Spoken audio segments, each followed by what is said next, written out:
What's up, guys? UFC Fight Night, Borralho versus Cannonier. What a night, what a fight to cap it all off with. From start to finish, this entire card was a banger. There was very few dull moments. It was pretty much chaos every single fight the entire time. Uh, the two guys I was impressed with the most through the whole night was I would put Santos up there because he definitely deserves it with his knockout, but uh, if I had to give my two performances of the night, it would have to go to Caio Borralho for the way he was able to just stand up with Cannonier that entire time without shooting for a takedown, without trying to clinch up a lot. He was able to stand right in front of Jared for 5 rounds and just bang it out with him. And not a lot of guys do that. Even when Izzy was standing up with Cannonier for 5 rounds, he was keeping his distance and using a lot of leg kicks, and he was backing up a lot to keep that distance from Cannonier. Barajo was in his face the whole entire time, like he said he was going to do. He said he was going to be in his face the entire fight, and he was, man. Uh, Moments in the second round and fourth round, which I think he lost those 2 rounds, uh, it showed to be a little bit of a mistake because Cannonier was having success with his hooks, and I feel like Barajo was doing a really good job at rolling with punches. But in that fourth round, especially when Cannonier actually started to kind of put it on him a little bit midway through that round, he was kind of depending on the rolls a little bit too much instead of, you know, moving his head a little bit. He was just roll with everything.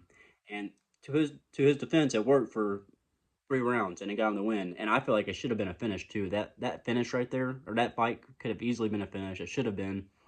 My only take on why they didn't call it is because the last time Cannonier was out against Imamov, it was a controversial stoppage, which it was. It was very quick. I mean, Cannonier was hurt. Don't get me wrong, but Cannonier's a warrior, man. He could have lasted, and they should have gave him a little bit more time to recover. But this fight, I feel like it was the opposite, and it should have been stopped as soon as he hit the mat because you look at his face when they showed him when he fell, he was out of it. I don't think he was there after that 1-2. Rajo put him down. Rajo probably could have walked away and they might have stopped the fight even, but he jumped on him and threw some nice sick elbows, some good hammer fist and punches from the top. He even tried to lock up an arm triangle, which even though it wasn't locked in properly all the way because he was on the opposite side of the arm, uh, it still looked like Cannonier might have tapped. I mean, the look on his face was just, he was a ghost, man. He really hurt Cannonier bad in that fifth round. And hats off to him, man. That was just a marvelous performance. And it's not even like he was perfect in there. He got hit quite a bit too. I mean, Cannonier won 2 rounds. It's not like he went and dominated and won all 5 or 4 rounds. I mean, it was a 2-2 I had it going into the fifth. So just the fact that he was able to show that he can take the shots from the heaviest hitters in the division. He's able to not only take the shots, but stay in the pocket after taking the shots. He didn't change his game plan. He didn't get worried or nervous or anxious. He stick to the game plan. Every time he did get hit, he did a minor reset, right back to the calf kick, right back to the jab, right back to the body kicks, right back to it was just an amazing performance. And Candor did damn good too. I mean, against a young rising prospect like that, and Barajo, as we saw, is no joke. So Candor looked all right too, man. I just think he gassed in that later fourth and the fifth round, and it was just too much for him. Barajo just, like I said, in his face the entire fight. He got that pressure right there. So yeah, next for Barajo, I would tend to lean towards the winner of Brendan Allen versus Imhoff. How do you say his name? Imhoff or whatever it is, or the loser, or maybe not the loser. Yeah, the loser of Whitaker and Chimaev. Because we know Sean's next. Sean's getting the next title shot. I mean, as far as we know, it is just a word and speculation for currently, but I believe it's going to be DDP versus Sean Strickland too, eventually here coming up soon. And then the winner of Robert Whitaker and Kamzat Chimaev will fight the winner of DDP versus Strickland too. So I think it just makes sense to have uh, Barajo fight the winner of Allen and Imhoff. So which I think is going to be Brendan Allen. I think Brendan Allen's going to win that fight. So we should be looking at a potential Brendan Allen versus Barajo next, and that should be a really really fun fight too. But for Cannonier, man, I don't know. I think that was his. Well, I don't think we all pretty much know that was kind of his last strive towards title contention. So now he's going to be fighting the tens and unders, so 10 to 15s, and even maybe an unranked guy after that because this is his second loss in a row to two young prospects. Uh, Such a Cannonier, man. He's a from what we see and what we hear from him, he seems like a very humble and stand up, nice guy. He's a great fighter.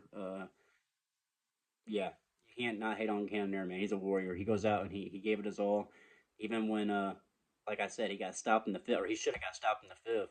And like I said, if Barat would have walked away, it probably would have been stopped. But he dove on him and the fact that Cannonier just never gave up to the last second was some warrior spirit. It was a tough ass fight, grindy ass fight. It was really really nitty.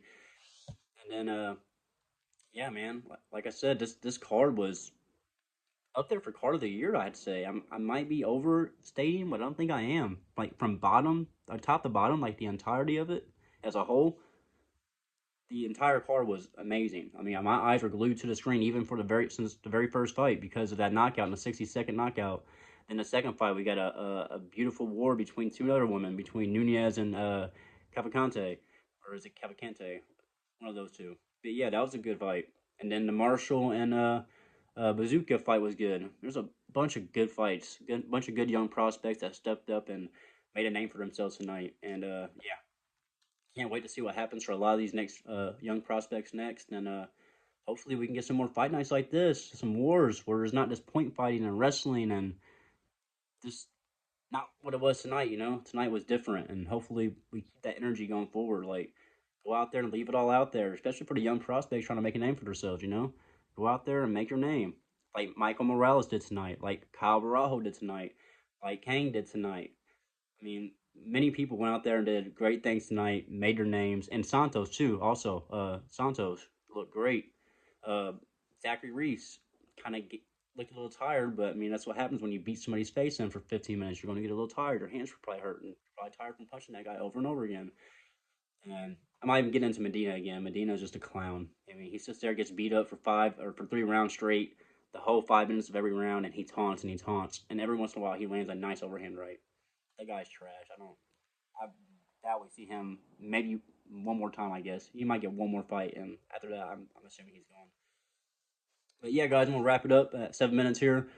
Great card. If you have any ideas on or any comments or any reactions of yourself, you want to comment down below and just let me know. And yeah, like, comment, subscribe, and I'll see you guys later. Bye.